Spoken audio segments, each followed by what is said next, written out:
Great morning, everyone. I spent the night in Espanola, and it was a great night. It was quiet. We were quite fine there. And so got up this morning. I went to the local coffee to get a latte in Espanola, but it was closed due to power issues, so I had to backtrack to outskirts of Santa Fe, and I do have my large latte this morning.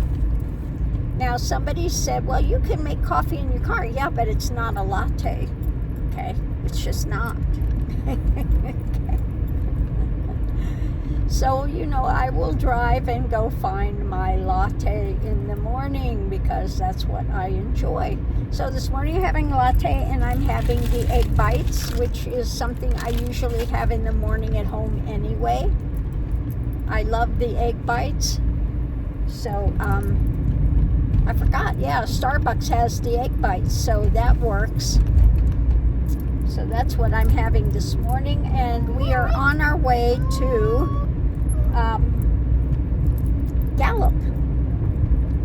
So why am I going to Gallup? Well, people saw my thing. They like my choker that I was wearing yesterday. I've had this piece for a very long time. It's a needlepoint, Zuni needlepoint turquoise piece. Now, I used to have a beautiful turquoise collection, and I took somebody in that was homeless, let them stay with me, a veteran guy. He stole everything I have at value. All my turquoise, my TV, everything that he could pawn, he took it. And he pawned it. And I found out where he pawned it, but they said if I want it back, I have to pay the pawn, and I didn't have the money to pay it. So I lost all my beautiful turquoise jewelry and had to start replacing it, which I've done through the years. But one piece that I had that I absolutely, I love, one of my favorite pieces was my Zuni squash blossom, petit point squash blossom. So that's what I'm going to look for in Gallup. Now, I did scour Santa Fe. I found a couple, but they were, their prices were, excuse me, dumb as F tourist prices. And I've been collecting for a lot of years, okay, a lot of years. And I don't want the new things. I want the older vintage piece. So that is what I'm here to scour for in Gallup. Now, of course, today is Sunday. So nothing's going to be open today in Gallup. So I will probably go and stay out at, I think it's called, if I remember right, Blue Lake State Park, which is pretty close to Gallup. So I'll go up there and stay for one day, because I know that park. They have a lot of places there that are, most of the places out there are without electric. So if you're somebody that wants to go out to Blue Lake State Park and you need electric, there are only a few places there that have electric, and the electric sites, you cannot see the lake from there, from those sites. Okay. So just a heads up on that. Now, you can see the lake from a lot of the other sites, which are great for what I'm doing with the car living. Works perfectly for me. So I know that park, and I know what they have there. So I will probably go and stay out there. It doesn't cost me anything unless it's a reservation site, and then it's $4 to make the reservation. But otherwise, it's free. So that's what I will do today. I will probably go to Blue Lake I'll look online and see if anything's open today, but I think Gallup is pretty closed on Sundays, if I remember right.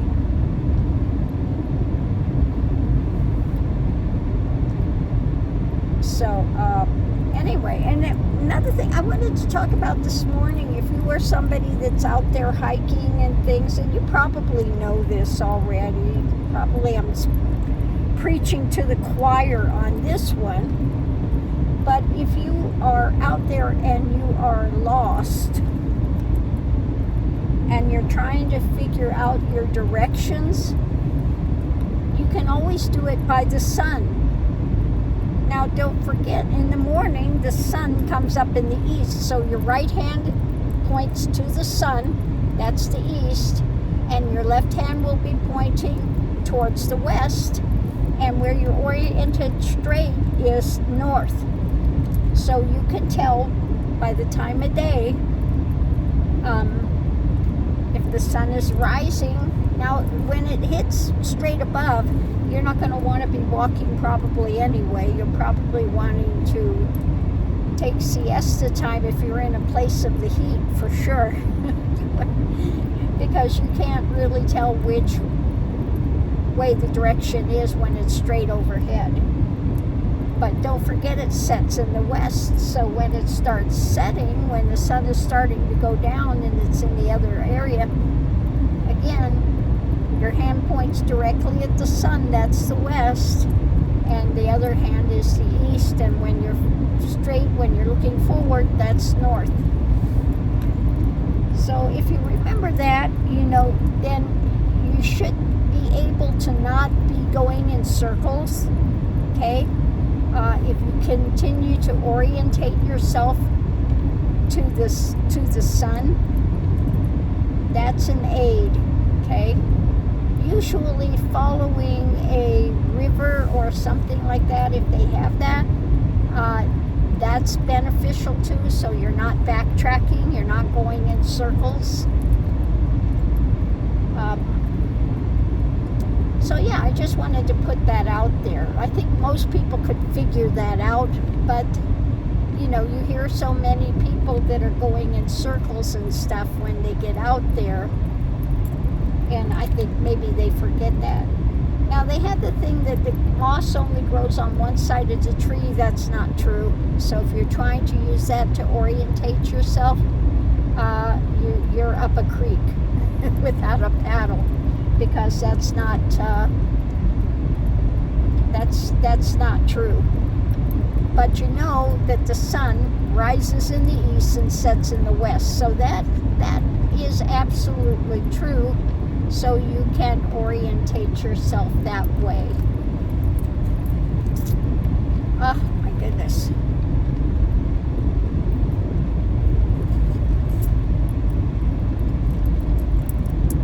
Socorros, Spanish food.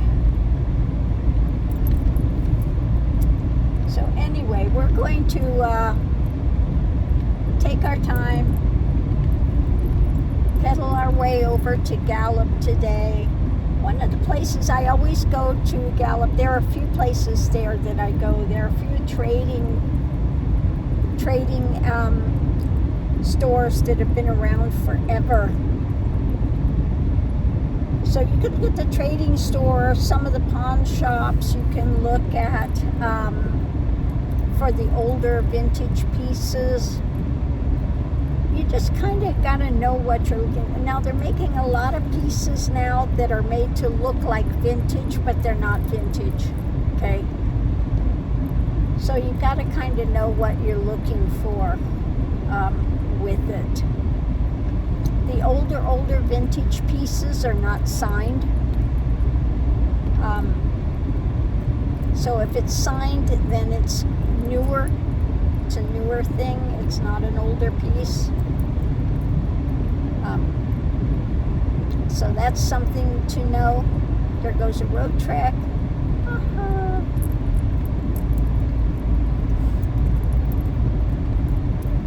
And what else? Oh, you can look at what type of bezel and things they're using, and the beads, the little silver beads, if it's handmade or machine made. that's a giveaway too.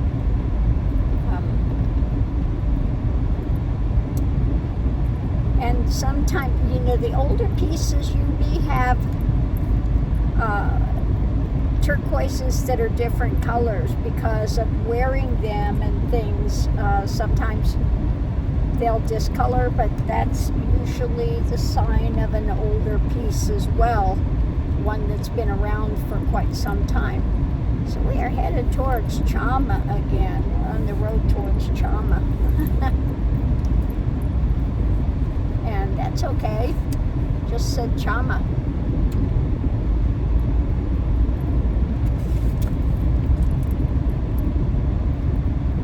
While this is a north road, actually at the moment we are proceeding, we're proceeding northwest. We're going northwest. So if you orientate your hand directly at the sun, you can figure out what direction you're going.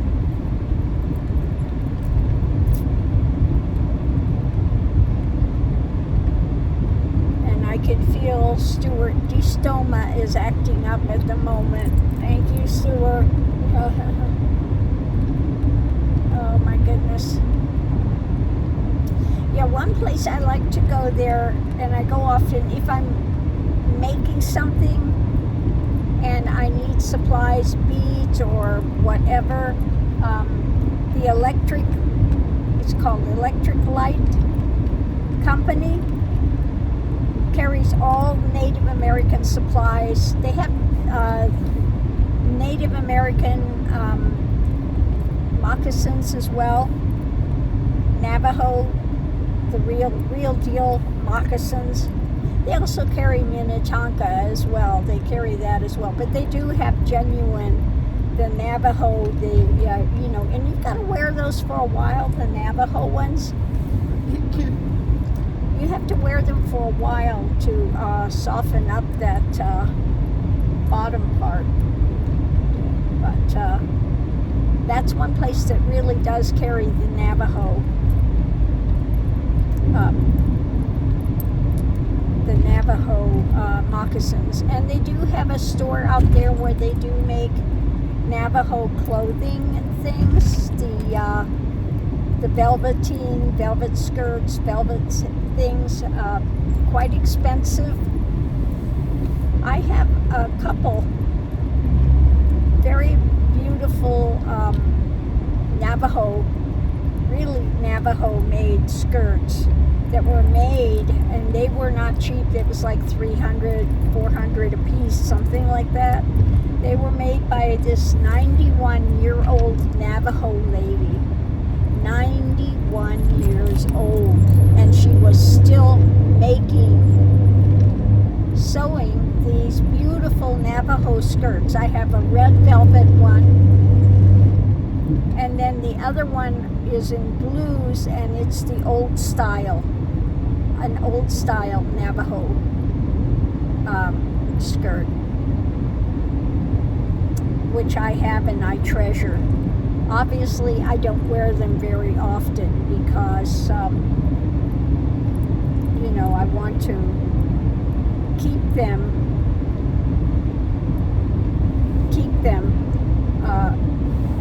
and so it's not like a daily wear item that I have out.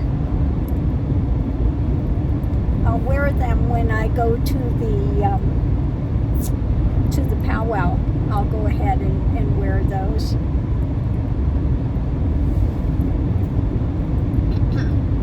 Now, when you wear the Native American boots, the moccasins, what you do is you have the wrap that goes on them. Well, the way you wear them, you have to put a towel around your leg and then wrap it.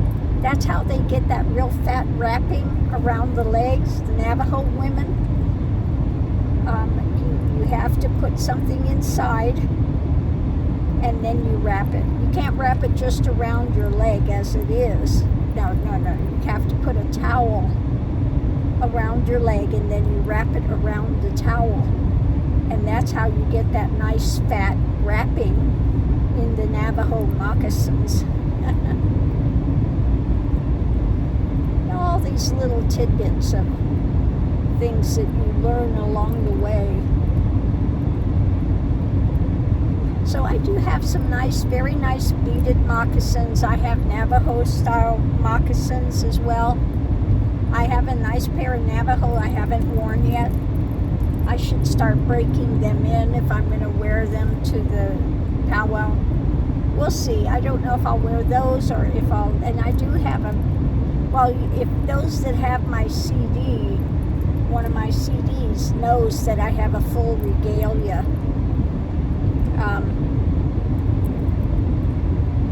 Full regalia, all of the leather, beautiful leather regalia.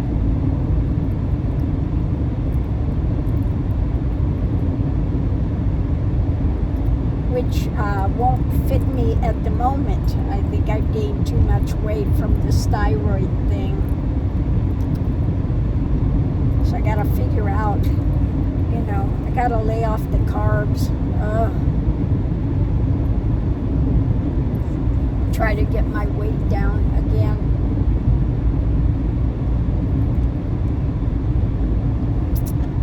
So we'll see. But anyway, that's what's going on this morning. We're just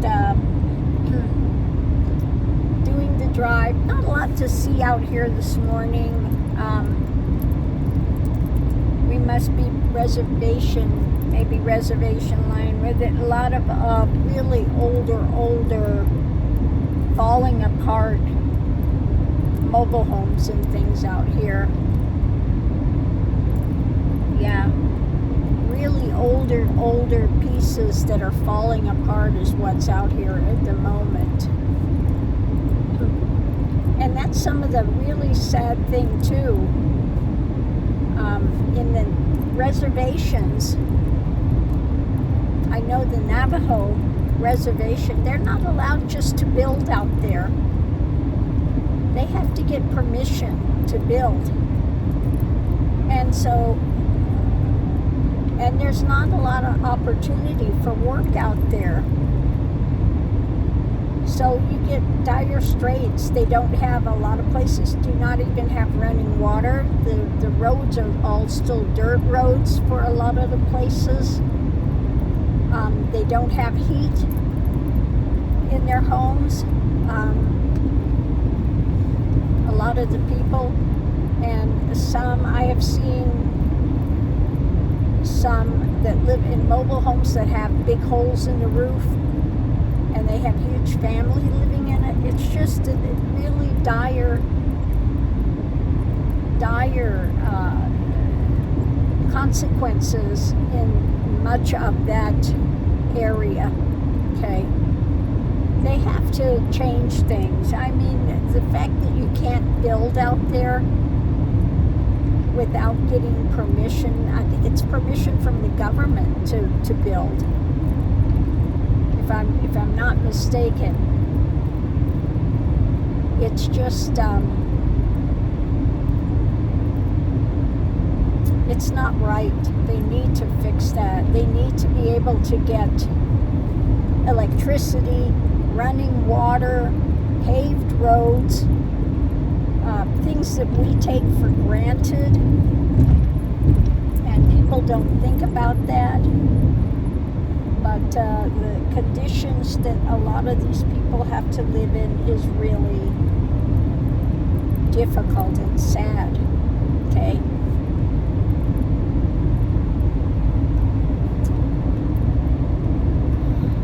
So things need to change. Again, there's no work out there. So they wonder why so many get into alcohol and drugs and things, because there's just not a lot of work opportunities and things out there as well. So again, that needs to change. Now, one time I was out there and the guy came up and wanted money, and you could tell he was totally drinking all the time, and I I just told him, you're better than this. You know, you have such a rich heritage and you're better than this. You know? But,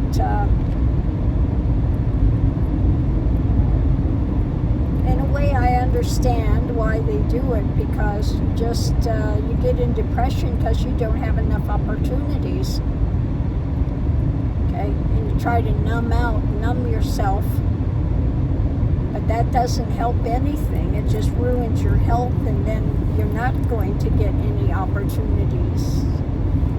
And then you lose your heritage, you lose your standing, you lose your, you know,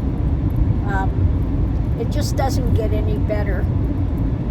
Doesn't get any better if you're trying to numb yourself using alcohol or marijuana or whatever it is you're doing to try to numb yourself.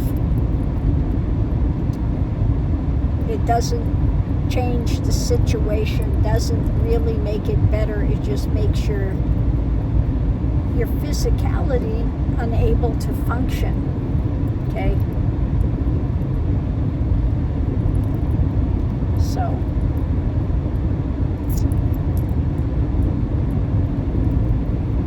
yeah. So on that note, I'm going to leave that here and keep pedaling down. My breakfast should be cool enough that I can eat it now. And I'll see you online.